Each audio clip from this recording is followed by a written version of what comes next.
सातवें काम पहला पार्ट देख रहे हैं जिसमें इसने दो अवयवों का योग दे रखा है। ये एक्स और वाई साधारण एक्स वाई नहीं है, ये आपके अवयव हैं क्योंकि कैपिटल लेटर से लिखे हैं।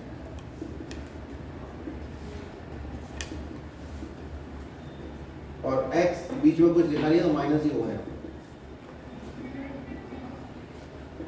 मिसप्रिंटिंग है। ठीक है, तुम्हारे में क्या है मिसप्रिंटिंग। अब हमें निकालना है एक्स और वाई का मान, तो आप इसे लीनियर इक्वेशन टू वेरिएबल दो चरों में रैखिक समीकरण युग्म आप मान के चलिए। तो ये समीकरण एक हो गई और ये समीकरण एक और दो को जोड़ लीजिए। समीकरण एक में जोड़ दीजिए कौन सी, समीकरण दो, और समीकरण जोड़ने का तरीका LHS में जुड़ता है और RHS में। तो y minus Y zero, X plus X कितना हो गया 2x। ये कितना आ गया 7205 में जुड़ जाएगा कितना 3003। अवयव का योग आपको मालूम कितना हो जाएगा 7 3 10 0 2 8।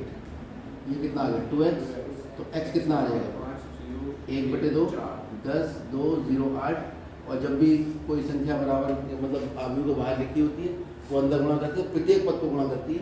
तो गुणा करेगा तो कितना हो जाएगा ये 5 1 0 4। इसकी वैल्यू निकल आएगी x की। अब हमें मालूम है कि x प्लस वाई कितना है 7205। यहाँ x का मान रखो 5104 प्लस वाई बराबर 7205। ये इधर जाएगा माइनस होगा तो 7 माइनस 5 2 0, 2 में से 1 गया 1 तो 5 में से 4 गया। एक्स और वाई का मान आपके निकल। आगे बढ़ते हैं 18वां सवाल।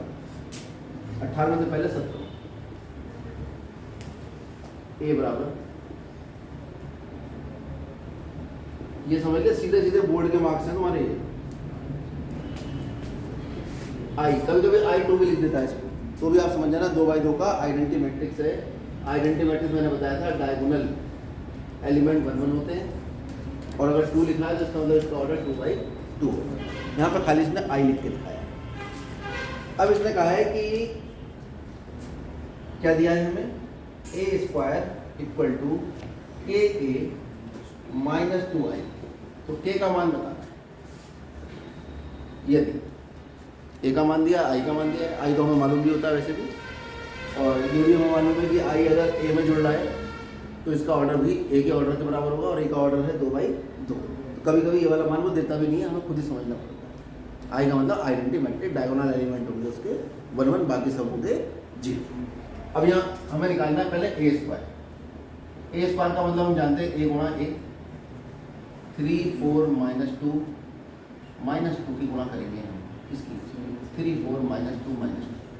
गुणा करने से पहले हम देख लेते हैं कि गुणा संभव भी है या नहीं। तो ऑर्डर लिख लो, यानी जो फाइनल मैट्रिक्स आएगी ये दो यानी इसकी जो कॉलम है वो इसके रो के बराबर है, तो इसका मतलब कि गुणा संभव है। और जो आंसर आएगा वो इसका रो गुणा इसका कॉलम। अवयव जो निकलेंगे, हाँ ये मैं जांच रहा था कि तुम लोग ध्यान दे रहे हो या सो रहे हो जा रहे हो। तो अब हमें इसकी गुणा करनी है। ये पहली रो है, ये दूसरी रो है, ये पहला कॉलम है, ये दूसरा कॉलम है।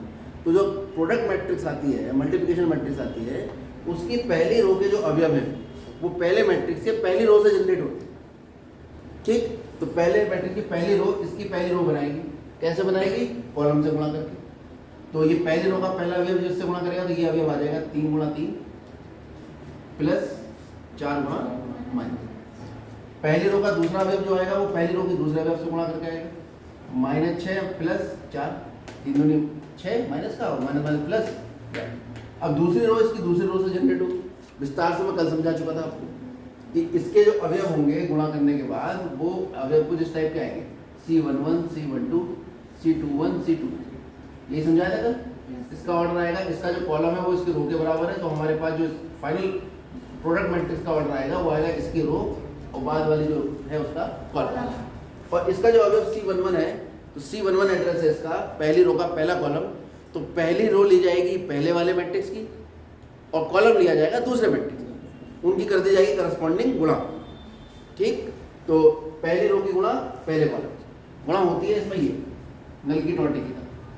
ये पहली ए होती है और ये कहाँ से आता है स्तंभ बी से। बी का लिया जाता है कॉलम और ए का लिया जाता है रो।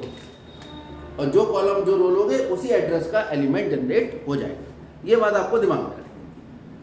अब जैसे मुझे ये जनरेट करना है, ये दूसरी रो का पहला वेव है, तो इसकी दूसरी रो की गुणा इसके पहले कॉलम से करी जाएगी। पहली मैट्रिक्स का रो काम करता है, दूसरे मैट्रिक्स का कॉलम का। ठीक, रटना एक अलग मुद्दा है। आप अगर एक टेक्निकल ग्राउंड को समझ के चलोगे कि जो एलिमेंट जनरेट हो रहा है वो पहले एलिमेंट की रो, पहली मैट्रिक्स की रो ले रहे हैं और दूसरे मैट्रिक्स का कॉलम ले रहे हैं, ये बात आपको दिमाग में रखनी है। जब आप भविष्य में कभी कंप्यूटर प्रोग्रामर बनेंगे तो ये कंसेप्ट अगर आपको पता होगा तो आप प्रोग्रामर बन जाएंगे, और रटा होगा तो फिर वही बैक आ जाएगी जैसे बच्चों की आती है। चलिए करिए, इसकी गुणा से करें, क्या किया 12 माइनस 8। अब ये है 2 2, तो दूसरी रो की गुणा दूसरे कॉलम से करेंगे। पहले मैट्रिक्स की रो लेंगे, दूसरे मैट्रिक्स का कॉलम, यानी 2 2 एड्रेस है इसका, तो पहले मैट्रिक्स दूसरी रो और दूसरे मैट्रिक्स का दूसरा कॉलम। करिए गुणा, माइनस 8 प्लस 4 कितना आ गया फाइनली 9 माइनस 8 माइनस 2 4, और ये माइनस का 4। कोई दिक्कत? कितना आ गया 1 4 माइनस 2 माइनस 4। देख लो कोई गलती हो तो तुरंत पकड़ लो, इस पार का मान चलता है। ठीक, अब हमें समीकरण क्या दे रखी है, वी हैव, हमारे पास समीकरण है ए स्क्वायर बराबर के ए माइनस 2i। ए स्क्वायर की वैल्यू को निकाल ली हमने 1 4 माइनस 2 माइनस 4। के स्मॉल में है, ए की वैल्यू कितनी है 3 4 माइनस 2 माइनस 2 इंटू 1 0 0। यहाँ तक कोई समस्या? अब फटाफट इसकी गुणा भाग शुरू कर दीजिए।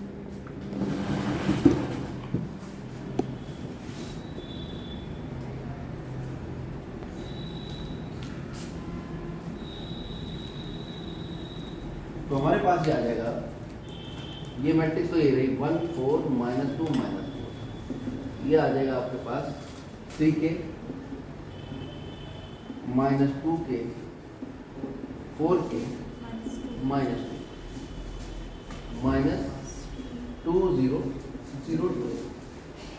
हटाने में भी सेम सिद्धांत काम करता है।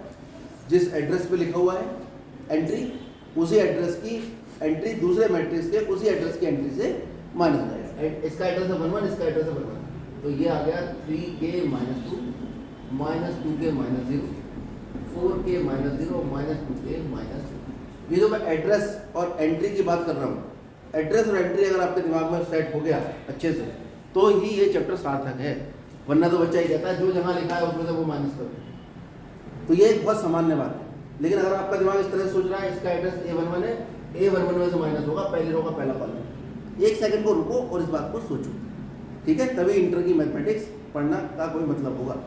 चलिए, ये किसके इक्वल है 1 4 माइनस 2 माइनस 4। अब सेम एड्रेस के एलिमेंट बराबर होंगे, तो इसका एड्रेस है A11, इसका एड्रेस भी A11, तो इसका मतलब क्या हुआ 1 इक्वल टू 3k माइनस 2, ये इम्प्लाइज हो गया यहाँ से, तो 1 प्लस 2 इक्वल टू 3k, तो k कितना आ गया यहाँ से, ये पता करना फटाफट बता दें।